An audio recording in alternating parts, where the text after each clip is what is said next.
Hi, my name is Nikita Sharma and I'm 16 years old from Sammamish, Washington. I understand that there are a variety of logistical and financial factors preventing students from accessing higher education, such as physical distance, other responsibilities, having a low income, etc. My question is, as legislators, which, if any, of these factors do you believe are the most feasible to address, and how do you plan to address them during this supplemental budget year? Well, that's a very nice question, Nikita. Very great question. And the good thing is that we've tried to solve the problem this year in my committee. There was a bill that came across. Well, maybe I'll just start with this. We have the FAFSA that people have to fill out when they get out of college and they want to, or they get out of high school when they want to go to college. And what happens is you fill out the FAFSA form and you'll get federal and state funding to go to college. Usually pays for your tuition, books, at any college in the state of Washington.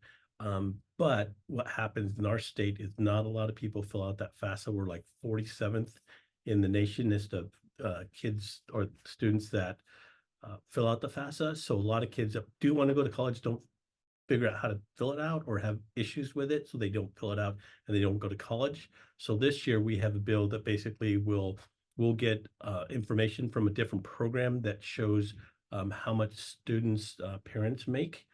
I think it's called through the SNAP program. We'll use that information to give the students that want to go to college. We're going to give them state need grants. It's not the federal funding, but it's the state funding. So it's half the amount of money that they get. They don't have to fill out any form with the FAFSA, again, which is really difficult to fill out. They won't have to fill it out.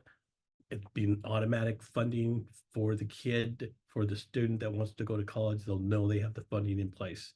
And so we're hoping that program works. And if we can get it through the Senate, then that's going to be the avenue we're going to use in order to get kids the funding that it won't be maybe you'll get it. It's going to be you have it and you can use it when you want.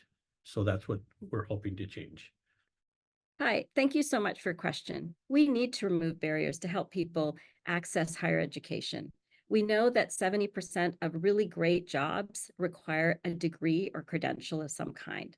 We want people to find the education that works for them, whether it's an apprenticeship, a credential, certificate, a bachelor's degree or associate's degree, and to find your strengths and interests in all of the accessing for work that you might want to do or an education that you might want to address.